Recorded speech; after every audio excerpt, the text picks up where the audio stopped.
paréntesis y terminaremos la noche temática con este documental que cuenta la historia de los Kharkis, que intervinieron en la Guerra de la Independencia de Argelia y después fueron prácticamente exterminados.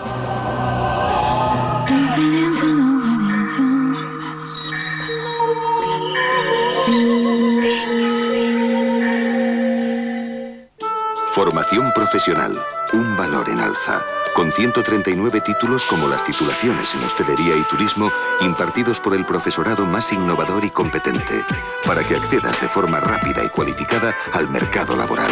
Formación profesional, más formación, más profesional.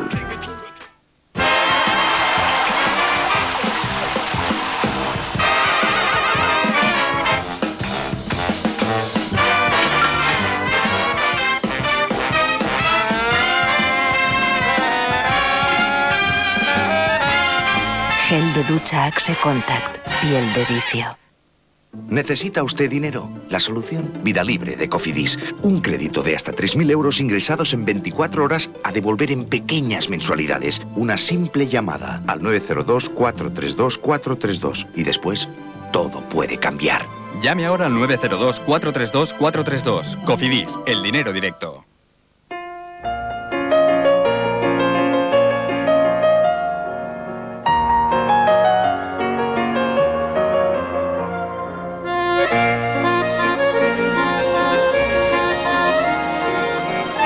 Nuevas lavadoras Balay. Ahora con más capacidad de carga. El debate de la 2. La libre opinión. Es una cuestión de libertad. La participación viva. Ese es un tema muy interesante, ¿no? Temas en profundidad. Lo fácil que es liar un conflicto y lo difícil que es luego desliarlo, ¿no? Acuerdos y desacuerdos. Muchas luces y sombras y muchos lados según cómo se mire. En directo con Josep Puigdemont. Esta semana, clones, embriones y razones. Analizaremos los distintos puntos de vista sobre la clonación humana. El martes por la noche, el debate de la 2.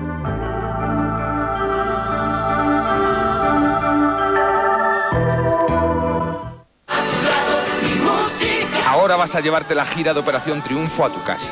Porque en Multiópticas, con una compra superior a 60 euros, te llevas el pack oficial de la gira y además participas en el sorteo de 2 de las últimas 4.000 entradas para ver en concierto a los chicos de Operación Triunfo. Multiópticas, número 1 en servicios ópticos. Cómo se nota el ejercicio, el gimnasio, las ensaladitas, los filetes. Y cómo se notan las tapitas del bar, el cocidito, la fabadita, uy, la morcillita. Ahora puedes comer bien y comer sano a la vez con Saltea y Disfruta de Frudesa. Riquísimas recetas de verduras con ingredientes naturales. 7 minutos y a disfrutar. Saltea y Disfruta de Frudesa. Disfrutarás comiendo sano. Disfrutarás comiendo bien. Uy. Miles de familias ya compraron el tensiómetro de Saber Vivir. Y esto es magnífico porque mirad, 8 millones de españoles viven a diario expuestos a padecer un percance serio del corazón por vivir con la tensión arterial alta. Cuida tu salud con el tensiómetro digital de Saber Vivir. Con él podrás medir tu tensión de una manera rápida y sencilla. Digital, preciso y fácil de usar, con solo apretar un botón sabrás tu tensión y pulso cardíaco sin salir de casa. Con certificado sanitario de fiabilidad y precisión. Llama ahora y pide el tensiómetro de Saber Vivir por solo 78 euros. Y de regalo 2 libros editados por la Fundación Española del Corazón. Ya podéis tomaros la tensión arterial en familia. Os aseguro que da muchísima tranquilidad.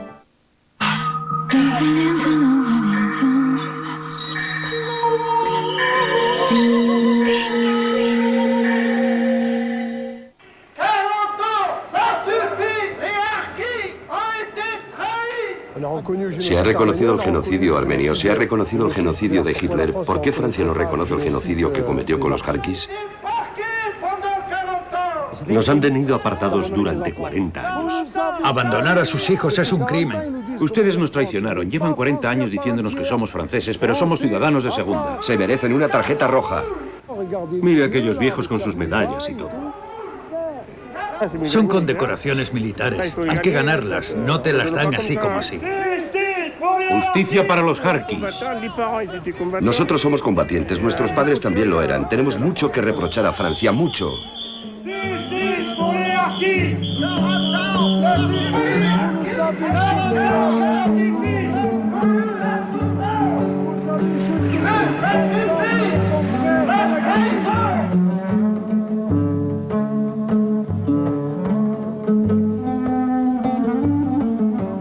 La masacre de los Kharkis.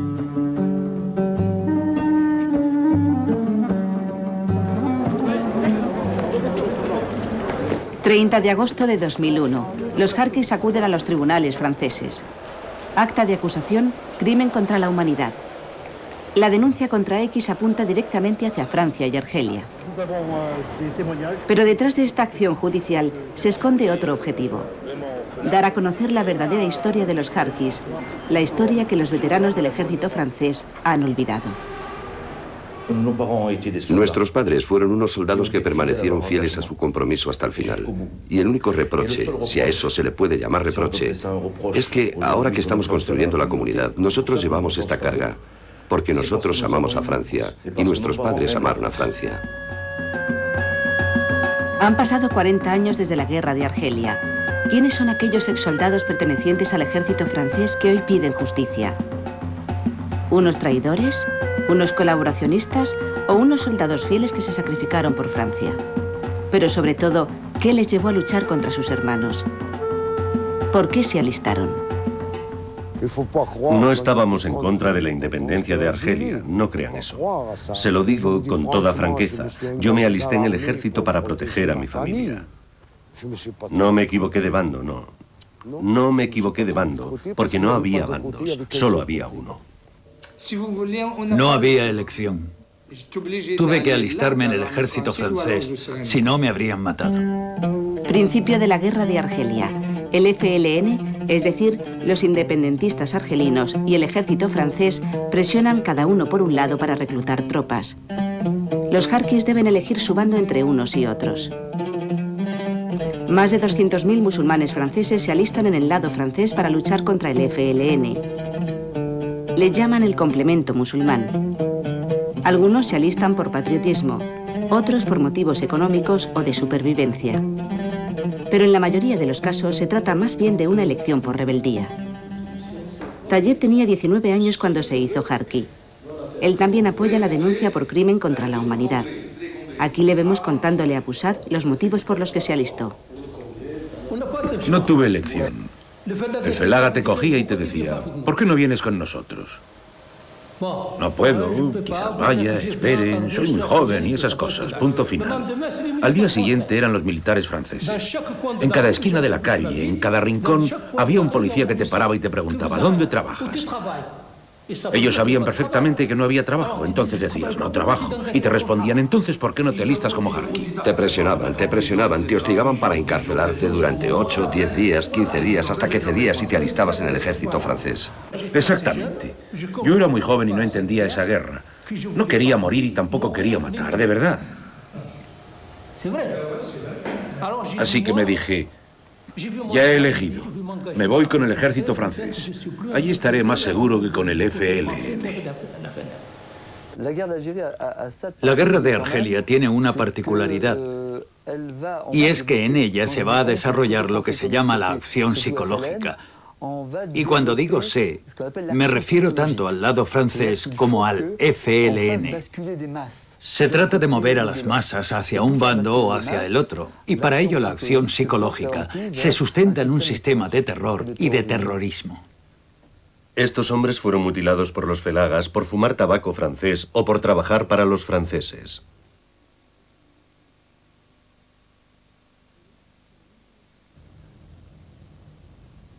Este documento fue realizado por un cirujano francés en 1958. En él se denuncian las mutilaciones perpetradas por el FLN.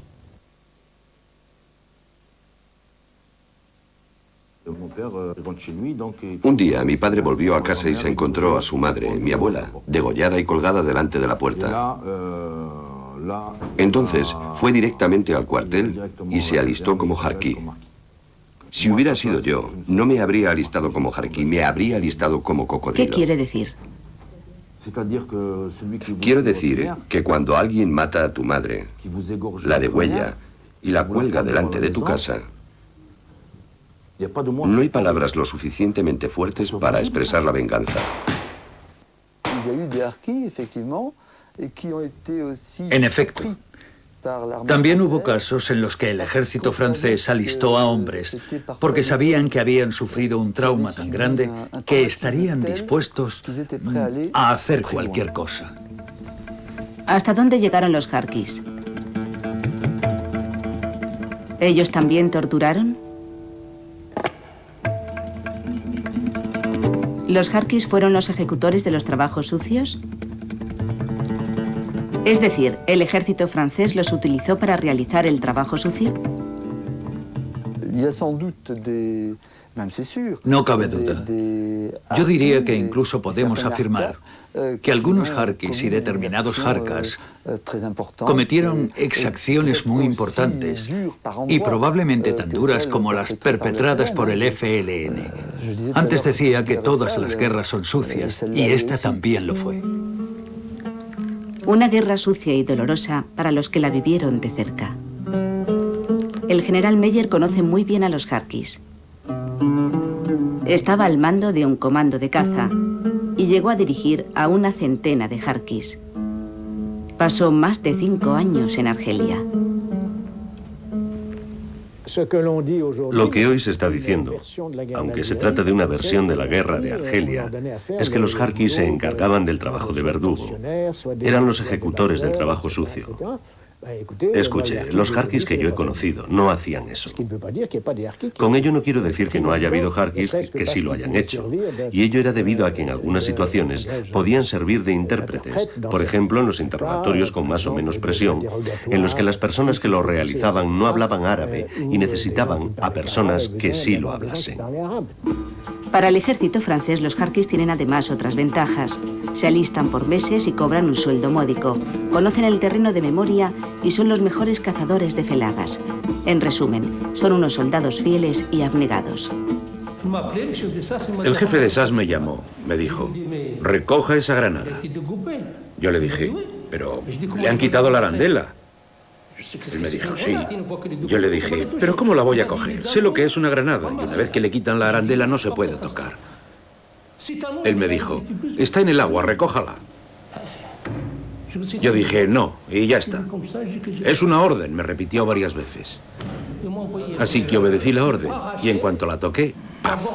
El brazo arrancado, un corte en la garganta y aquí en los labios y otro aquí, y también un orificio en las piernas. Los jarquis eligieron entre el ejército francés y el FLN. Estaban convencidos de que Francia nunca los abandonaría.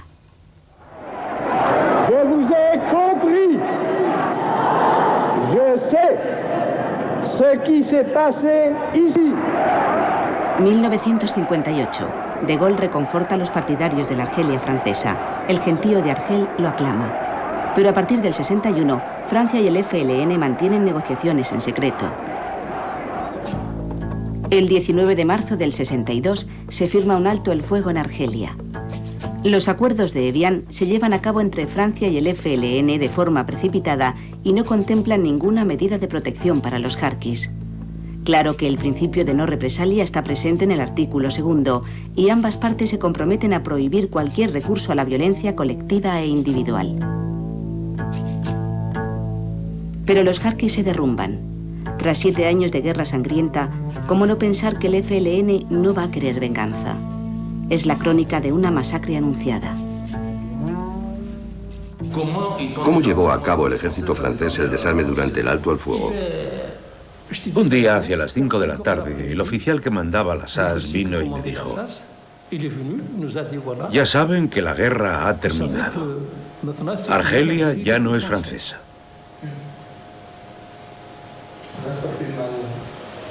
Hay que devolver las armas y que cada cual regrese a su casa. Para nosotros aquellas palabras supusieron una catástrofe. Cuando las escuchamos empezó a cundir el pánico, no sabíamos qué hacer.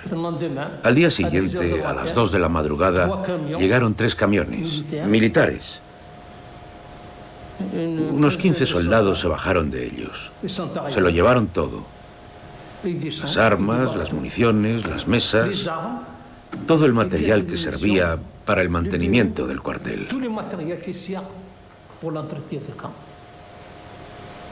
Y se marcharon.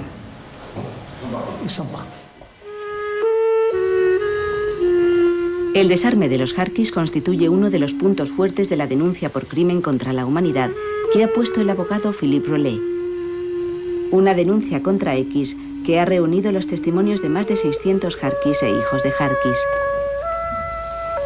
Un testigo clave del mencionado abandono, un veterano del ejército francés. Recibí el testimonio espontáneo de un suboficial francés que se llama Doucet. El 7 de agosto de este año me escribió lo siguiente. En abril de 1962 recibimos la orden de abandonar el Valle del Oued. 2 días antes de la marcha nos dieron la orden de desarmar a los Harkis. Realizamos una inspección general de armas para que no se dieran cuenta de la maniobra. Nos dijeron, es absolutamente imprescindible quitar las armas a los Harkis. Así que tienen que ir a sus habitaciones y coger todas las culatas de los fusiles y de los fusiles ametralladores. Así que discretamente pasamos por otro lugar para que no nos viesen. Entramos en sus habitaciones y nos llevamos los percutores y otras piezas de fusil. El señor Doucet ha tardado 40 años en atreverse a testificar. Nunca olvidará lo que vio. Después del desarme obligatorio, sus superiores dieron la orden de abandonar el cuartel sin avisar a los Harkis. De modo que cuando los Harkis escucharon el ruido de los camiones, salieron y echaron a correr detrás de los camiones para alcanzarnos. Y se colgaron de los camiones. Entonces los oficiales dieron la orden de descolgarlos golpeándoles los dedos con las culatas. Los soldados cumplieron la orden inmediatamente. Los Harkis se quedaron detrás del convoy, a medio camino entre el convoy y el ejército del ALN. Y después de una curva, dejamos de ver la escena, pero podemos imaginarnos lo que ocurrió. Entonces, al desarmarlos, ¿los estaban condenando a muerte? Como conozco el final de la historia, debo decir que sí. No les habríamos condenado a muerte si los hubiéramos traído a Francia, por ejemplo. Pero el gobierno francés nunca tuvo la intención de traerlos a Francia. Prueba de ello es esta octavilla difundida a los Harkis tras el alto el fuego. Les proponían o enrolarse en el ejército, pero solo si eran solteros, o volver a la vida civil con una prima de recolocación. En resumen, todo para que volvieran a sus pueblos. Francia está aquí para ayudarlos. Pensar que las personas que han tomado las armas para luchar contra sus hermanos, entre comillas, después de ser desarmados, en un momento dado van a decir, bueno, ya está, la guerra ha terminado. Todo está bien, sigamos con nuestra vida normal. Es una inconsciencia política. En cuanto los Harkis regresan a sus pueblos, la tensión se instala en ellos. Los miembros del FLN y también los combatientes de última hora solo esperan una cosa: vengarse de los traidores que prefirieron luchar al lado de Francia. Las matanzas se inician a partir de marzo y abril de 1962. Algo que me impactó fue el asesinato de un hombre que se llamaba Tetala en mi pueblo. Era un hombre muy simpático, así que me dije, si le han matado a él, a mí también me van a matar. Van a matar a todo el mundo. En cuanto saben que es un Harki, se echan encima de él. El objetivo de la venganza. El Comando George, un comando de élite formado por 200 Harkis, conocido por emplear unos métodos de combate extremadamente violentos. A finales de marzo, desmovilizan y desarman a dicho comando. Unos días más tarde, el suboficial Riquet será escaldado y quemado vivo. Las matanzas se cometen prácticamente ante los ojos del ejército francés. Las matanzas fueron terribles, es cierto. En los osarios, la gente estaba desnuda o medio desnuda. Estaban atados y tenían el cráneo destrozado, los ojos salidos de las órbitas. Los habían matado con bayonetas, a otros con disparos, etc.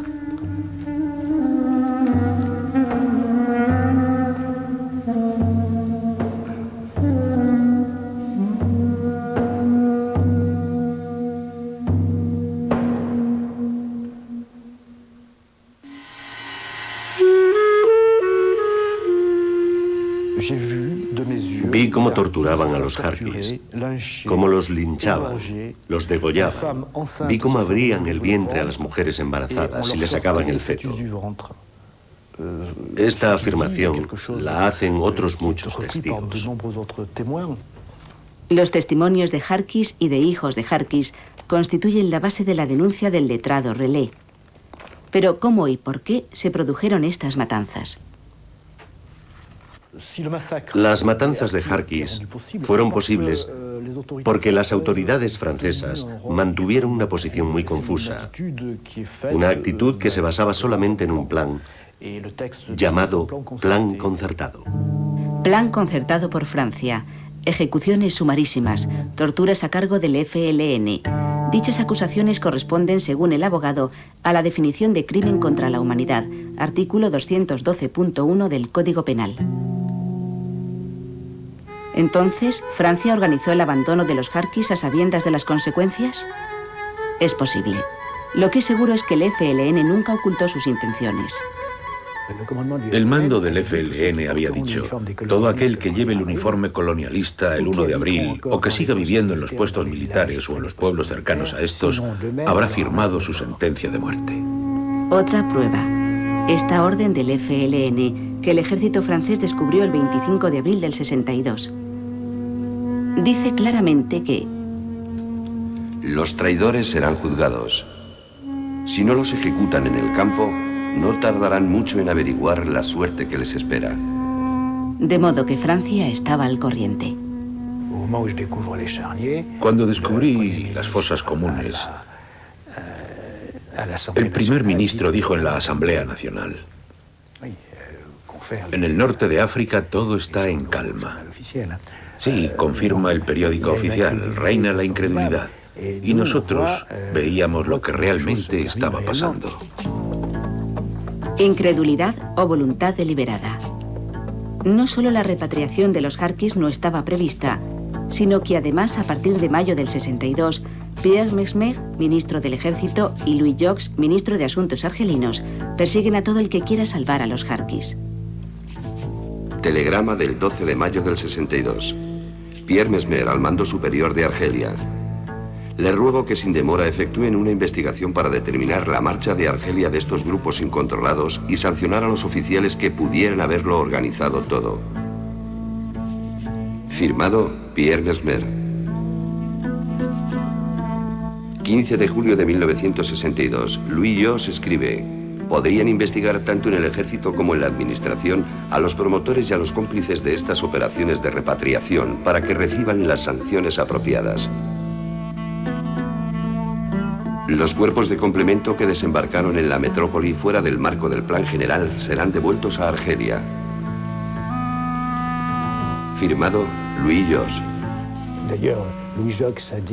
Louis Jox también dijo a finales de junio que los oficiales que llevaban a los Jarquis a Francia se comportaban como si fueran sus propietarios. Dijo unas cuantas cosas amables.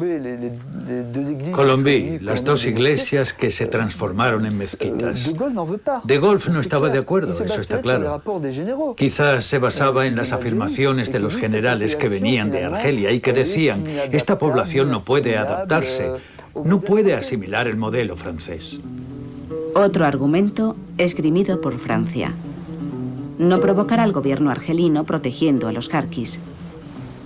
Ni un roce entre Francia y los nuevos señores de Argelia. Abandonados, sin armas, los Jarquis tienen que salvar la piel. Cualquier medio es bueno para tratar de ganar los puertos de Argel o de Orán, a pesar de las amenazas de las autoridades francesas. Se pone en marcha una auténtica migración clandestina hacia Francia. Estaba escondido, y cuando se hacía de noche, salía y actuaba como un ladrón. Iba a mi casa para coger algo de comida. Me dejaban una señal en donde estaba la comida, cogía la torta y me marchaba, y me volvía a esconder mientras esperaba mi pasaje. En el barco en el que vine había caballos, vacas. Vine entre animales. ¿Escondido? Escondido entre los animales. ¿Su vida corrió peligro? Claro que sí. Claro que sí. Los militares franceses salvaron a algunos Jarquis. El general Meyer presionó a la jerarquía y consiguió sacar sanos y salvos a 300 Jarquis. Algunos oficiales llegaron incluso a dimitir para atraer la atención de sus superiores. Pero no pudieron salvar a todos los jarquis. Cuando íbamos en helicóptero, vi a muchos jarquis haciéndonos señales. Nos posamos a su lado y nos pidieron que les llevásemos a Francia. Nuestros helicópteros estaban llenos. Yo transmití su petición, pero no sé lo que les ocurrió. Alrededor de 60.000 jarquis con sus familias consiguieron llegar a Francia. Pero el centenar que llegó a Marsella fue devuelto a Argelia porque no había ningún barrio disponible para alojarlos. El motivo oficial fue que los papeles no estaban en regla.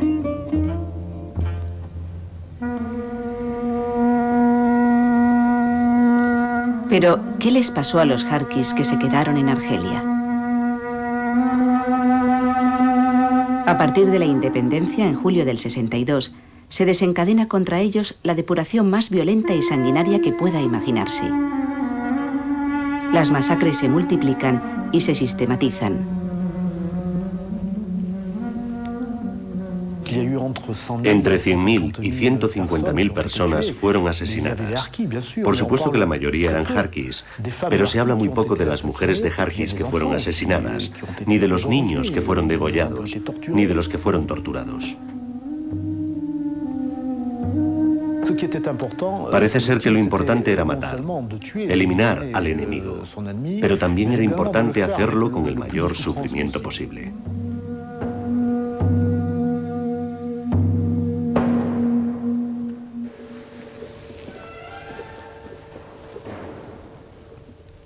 A mi madre. Aunque era una niña de 5 años, no he olvidado nada. Te torturaron, te quitaron la vida, me privaron de ti, me privaron de madre, de amor y de ternura. Me robaron la infancia y la adolescencia. Monique es hija de jarquí. Cuando en 1962 los soldados del FLN irrumpieron en su casa en busca de su padre, ella tenía solo 5 años. Y nunca podrá olvidar lo que vio aquella noche. Derribaron la puerta y entraron. Mi madre estaba acostada con mi hermano pequeño, porque acababa de tenerlo, y le preguntaron, ¿dónde está tu marido? Si no nos dices dónde está, mataremos al bebé. Entonces mi madre le suplicó, dejad a mis hijos. Y acto seguido, mataron a mi hermano. Después volvieron con mi madre. Le dijeron, dinos dónde está tu marido. Y le golpearon en la tripa. Ella gritó, muy fuerte. Tengo el grito en mi cabeza.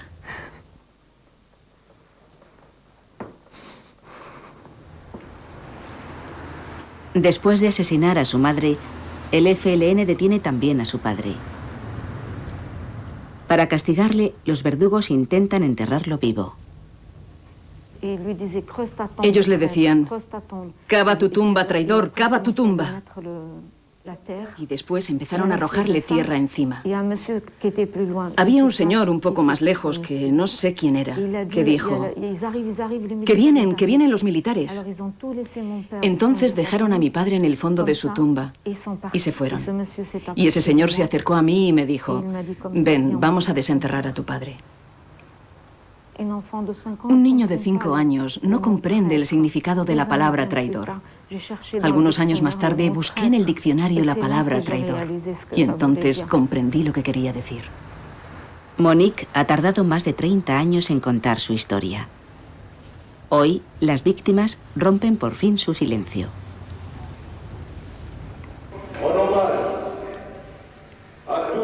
Os pido un minuto de silencio en recuerdo de todos los jarquis que murieron en Argelia. Boussad Afni ha reunido en Bias a los jarquis que han puesto la denuncia por crimen contra la humanidad. Entre ellos hay algunos que escaparon a las masacres, pero sobre todo están presentes unos de los que nunca se habla, Los jarquis que estuvieron prisioneros en los campos de tortura del FLN. Una historia que Francia y Argelia se han apresurado a olvidar. Badji, creo que tienes el deber de hablar sobre las torturas y contar cómo te torturaron a ti. Me clavaron un broche aquí. Hasta el hueso. Me salió por la boca. Me cortaron los dedos. Me hundieron la cabeza. Me rompieron el hombro. Torturas y más torturas, mi general.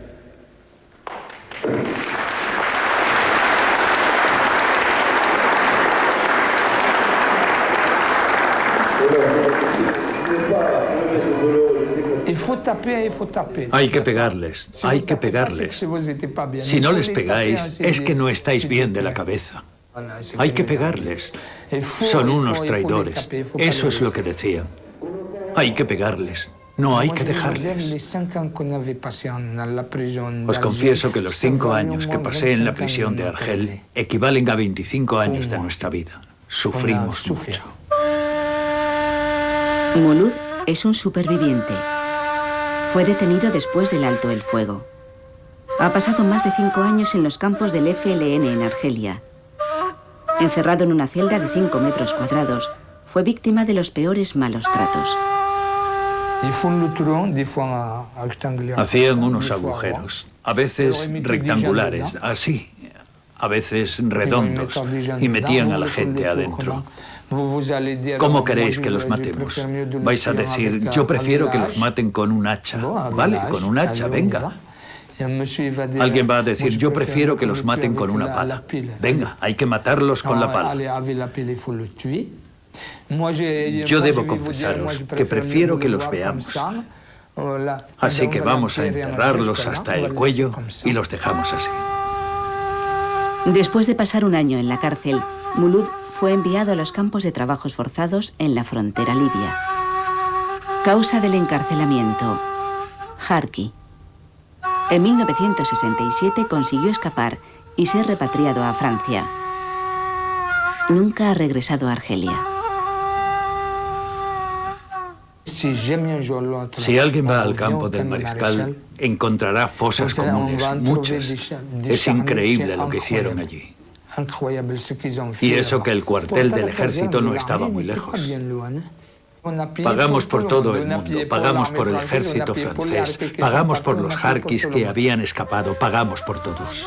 La Cruz Roja estima que el número de jarquis encerrados en los campos ascendió a 24.000, una cifra difícil de evaluar. A pesar de las gestiones realizadas por la Cruz Roja, el gobierno argelino ha denegado toda solicitud de visita a los campos.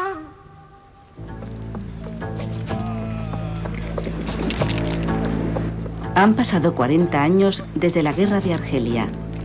Ya ha llegado el momento de pedir responsabilidades. ¿Quiénes son los culpables de las masacres? Hoy, los jarquis tienen sed de justicia. Los jarquis han presentado una denuncia. La denuncia llegará hasta el final.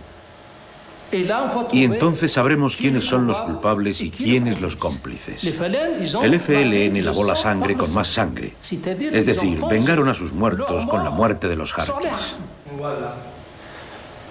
Recuerdo que en 1963 un periodista italiano le preguntó a un diplomático argelino: ¿por qué han matado ustedes a estos pobres jarquis?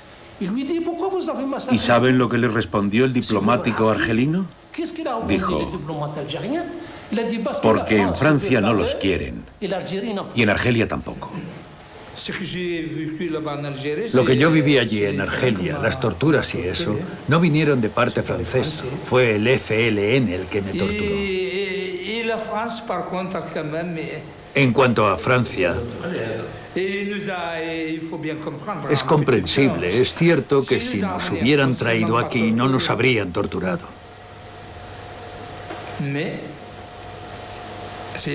Pero las cosas no eran así. Pues bien, lo que ustedes sufrieron es un genocidio. Yo necesito saber lo que les pasó, porque a partir de este material podré construir todo un edificio. El FLN es el responsable como autor material de estos crímenes contra la humanidad. Además, la denuncia que hemos puesto ha sido contra aquellos que perpetraron las masacres, pero también apunta a las autoridades francesas el hecho de haberse negado a proceder de la única manera que había para salvarlos, aun a sabiendas de lo que les esperaba. Constituye un acto de complicidad. ¿Francia es cómplice de estas matanzas? Pierre Mesmer, el último gran testigo del gobierno francés, el autor de las famosas notas que prohibían la repatriación de los jarquis. Pierre Mesmer no desea hacernos declaración alguna, aunque se lo hayamos solicitado en numerosas ocasiones. Pero en una entrevista concedida con anterioridad al periódico Le Monde, declaró: El principal culpable es el FLN que engañó a los jarquis y los masacró.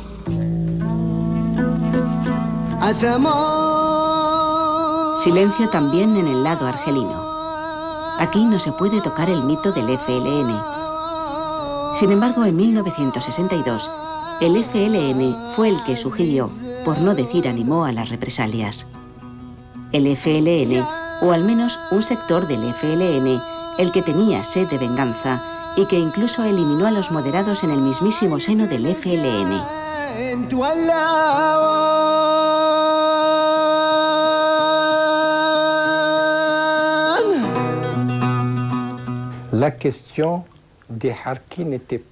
El tema de los jarquis no se entendía para nada como se entiende hoy.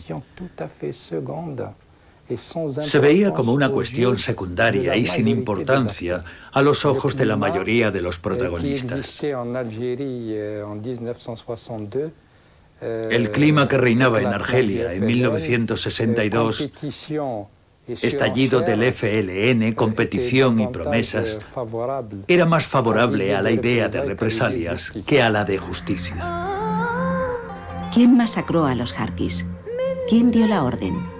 Hoy, en Argelia, los archivos permanecen desesperadamente cerrados y los exmuyahidines siguen siendo muy rígidos en torno a este tema. Reconocer su responsabilidad supondría aceptar la idea de justicia. Después de 40 años, Argelia todavía no está preparada.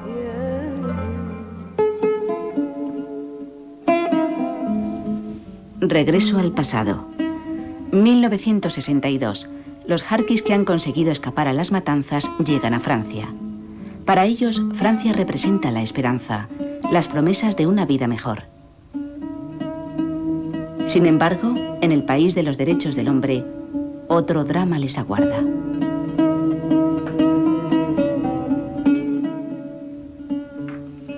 Una parte de la denuncia, que a mí me parece muy importante, concierne a las condiciones en las que los jarquis y sus familias fueron internados en Francia, ya que podemos hablar de internamiento en la medida en la que se trataba de campos rodeados de alambradas con autorizaciones para salir de ellos, que podían o no ser concedidas, de modo que era un auténtico internamiento.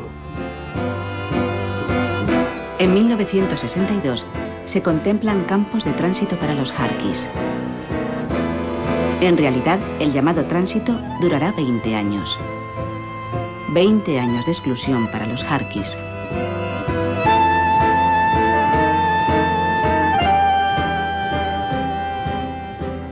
Esto era Bias, el campo. Aquí estaba el foso. El campo estaba al otro lado. Hay un foso profundo. Luego estaban las alambradas, los pinchos. Aquí están las alambradas. Estas son. Había 3 o 4 alambradas como estas.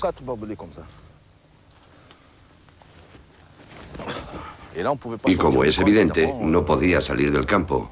Estábamos encerrados en una prisión.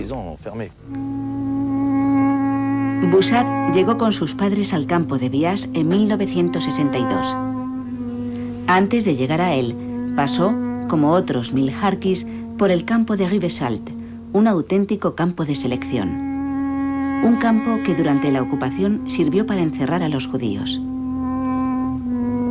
Los ancianos, los minusválidos y los heridos de guerra fueron enviados a Bias. En 1963, el Comité Nacional para los Musulmanes Franceses califica el campo de Bias con estos términos. Bias está destinado a los refugiados irrecuperables o difíciles de volver a clasificar. Un total de 1.600 personas vivían aquí, apiñadas unas con otras. Bien, aquí vivía la señora Hassen. Allá el señor Belarovi. Villou vivía allí. Por último, nosotros, la familia Arny, vivíamos aquí, a la altura del tercer árbol.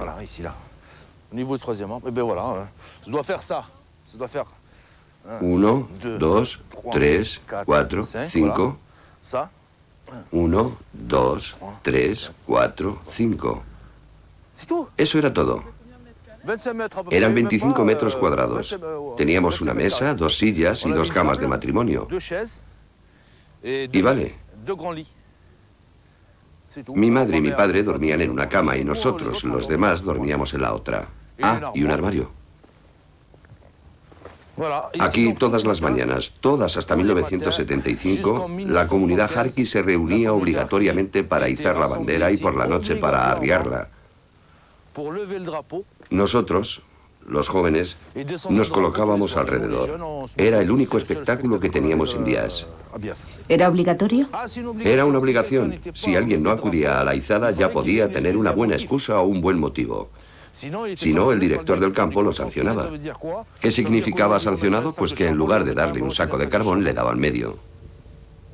Antes de los jarquis, Bias sirvió para encerrar a los republicanos españoles y luego, durante la ocupación, a la resistencia. Bias es un auténtico campo disciplinario que no obedece las leyes normales. ¿Te imaginas que estando en Francia no tenías derecho a tener una televisión? ¿Ni una mobilette? ¿Ni un frigorífico? ¿Ni un amigo o amiga que te visitara? ¿Ni pudieras salir o ir al cine sin autorización? No podías abandonar el campo sin autorización escrita. Y a las 8 de la tarde cortaban la electricidad. Te pasabas la noche a oscuras. Y cuando preguntabas por qué hacían todo esto, te decían que era por nuestra seguridad. Todo estaba impuesto, regulado, hasta las duchas. Unas duchas colectivas que se tomaban una vez a la semana, a una hora determinada. La Cruz Roja proporcionaba ropa para los niños y las desastrosas condiciones sanitarias conllevaban una tasa de mortalidad infantil muy alta.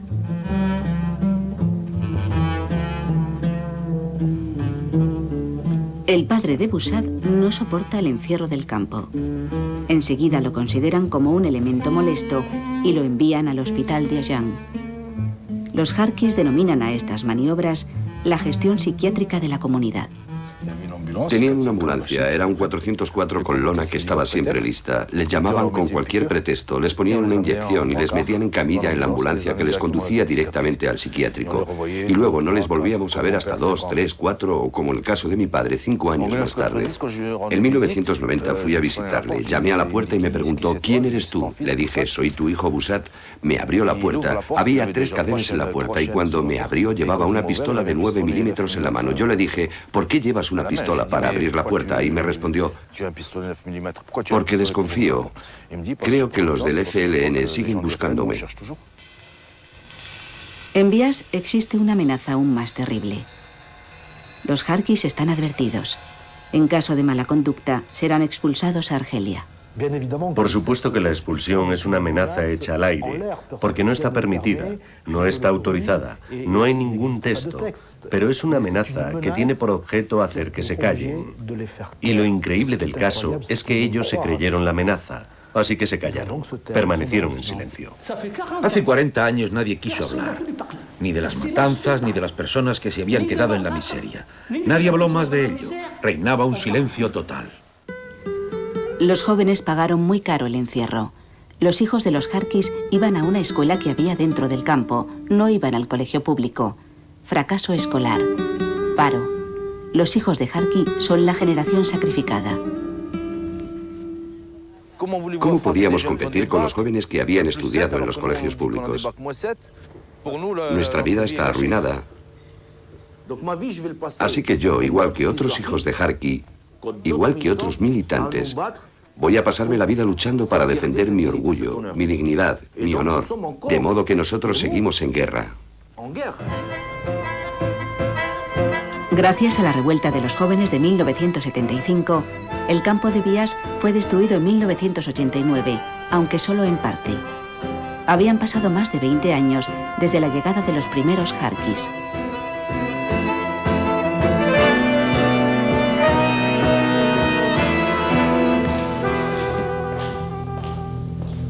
¿Por qué encerraron a los jarquis en estos campos? ¿Por qué el gobierno de la época los escondió durante tanto tiempo como si se tratara de una enfermedad vergonzosa? El gobierno siempre ha deseado que no se hablara más del tema. Estimaban que ya habían hecho suficiente, que no necesitaban hacer nada más. Todos esos campos les causaban bastantes preocupaciones, pero con lo que habían hecho, los jarquis solo tenían que adaptarse y todo iría perfectamente. La senadora Anne Nis trabajó de 1962 a 1967 con el Ministerio de Repatriación. A pesar de sus informes alarmantes sobre el tema, el gobierno siempre ha negado el problema jarqui. Mis informes contradecían la tesis que siempre habían defendido. Los acuerdos de Evian eran buenos, así que no valía la pena volver a hablar del tema. Y si había alguna errata, era una simple errata. Ellos no se habían equivocado. Solo deseaban una cosa: hacerlo todo para asegurar de forma engañosa que todo estaba bien. El campo de Bias es el espejo de los jarquis. El 90% o todos fueron destruidos por el sistema Bias, por el sistema de los campos.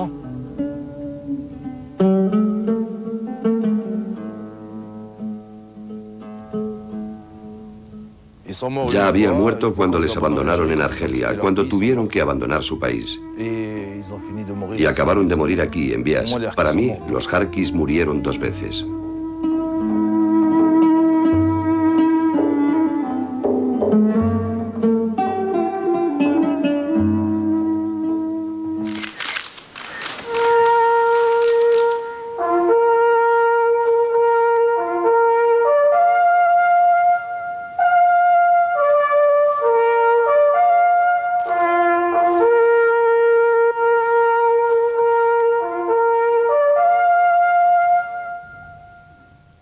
Que por fin se haga justicia con los jarquis y con su honor de soldados, con su patriotismo. Que su dignidad de hombres libres en un país libre sea por fin reconocida. Honor para los jarquis.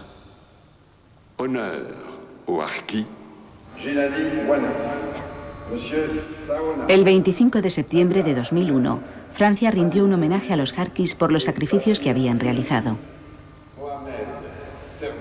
40 años después de la guerra de Argelia, era la primera vez que el gobierno francés reconocía públicamente las matanzas de jarquis. Un homenaje que se produjo un mes después de que se pusiese la denuncia por crimen contra la humanidad. Creo que Francia debería ir un poco más lejos en el reconocimiento. Si han reconocido el genocidio de determinadas comunidades, ¿por qué no reconocen el genocidio en el caso de los jarquis? Hoy ha llegado el momento de la reparación moral y material con nuestros padres. Ha llegado el momento de devolverles un poco de dignidad a estos combatientes soldados de Francia. Para los jarquis, esta jornada supone una medida a medias. Pero en Argelia les pone los pelos de punta. La prensa argelina acusa a Francia de falsificar la historia y de culpar al FLN. Un mes antes, la denuncia por crimen contra la humanidad ya había levantado polémica. En resumidas cuentas, Argelia pide a Francia que se enmiende y rechace la responsabilidad del FLN. Abdelmajid Maghdassi trabaja como periodista y sociólogo en Argelia. Es el autor de una serie de artículos sobre los jarquis en La Tribune. Según él, ni hablar de tocar al FLN.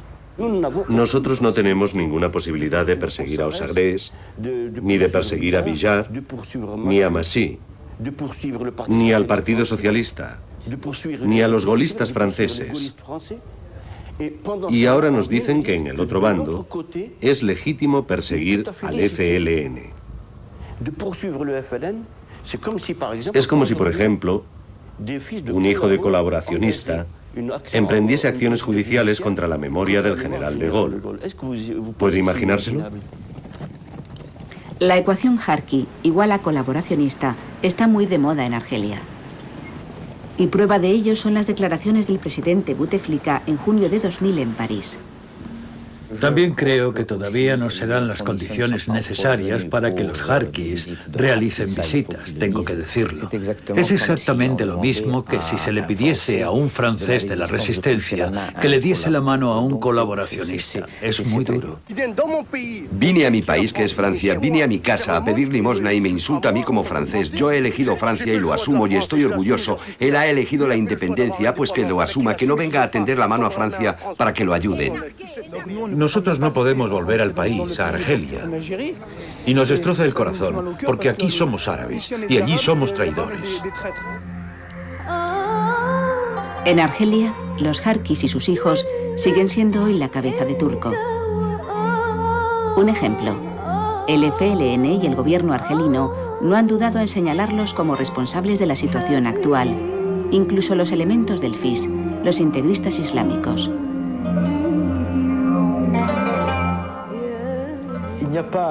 No hay ninguna discriminación legalizada, pero existen toda una serie de vejaciones, de insultos cotidianos y también de etiquetas. Todavía hoy, casi 40 años después, se sabe quiénes son los hijos de Harkis. Están marcados de forma indeleble. Hemos conocido a Farid, un joven argelino hijo de Harki. Abandonó su país hace 6 meses. No quiere pagar por lo que hizo su padre hace 40 años.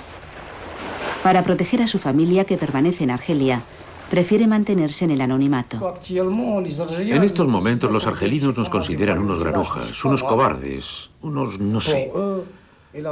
Para ellos tenemos menos valor que una mosca. Todo esto me destroza el corazón, sobre todo cuando les dan patadas a los hijos de Harki y les dicen: vete de aquí, tu padre trabajó para los franceses, así que vete a ver a los franceses. En Argelia, ser hijo de Harki también cierra muchas puertas a nivel profesional.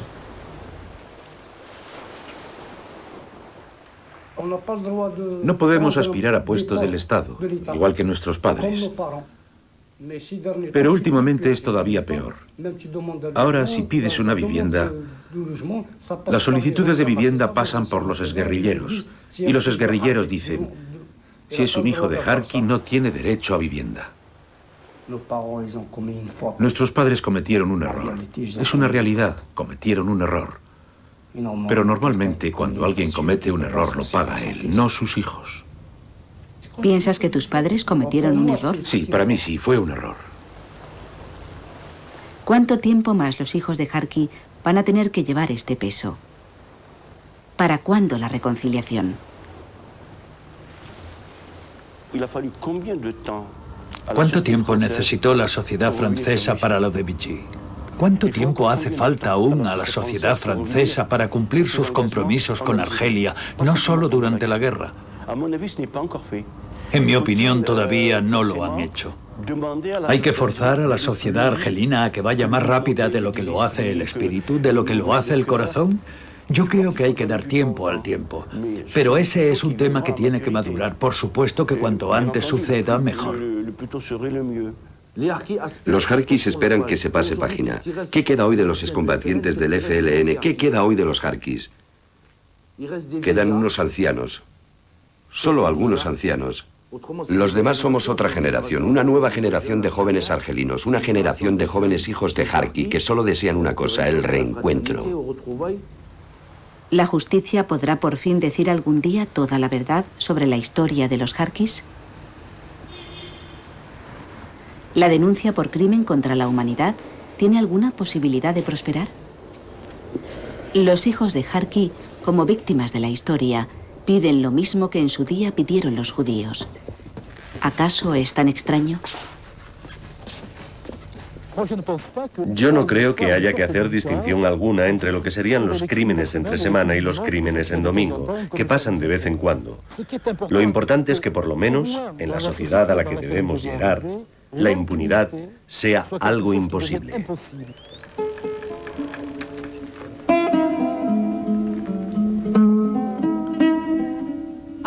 Ahora queremos que se haga justicia con los Harkis y sus familias. Nos han destruido, sí. Yo soy una víctima. Yo necesito dar mi testimonio, pero por los que ya no están. Lo que vivimos desde el 62 hasta ahora es un plus de nuestra vida, por así decir. Todos los ancianos que han fallecido son unos libros que han muerto. Son unas historias que nunca más existirán.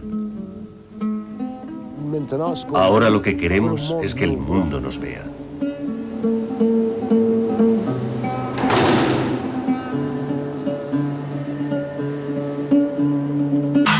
Consistencia del cuero.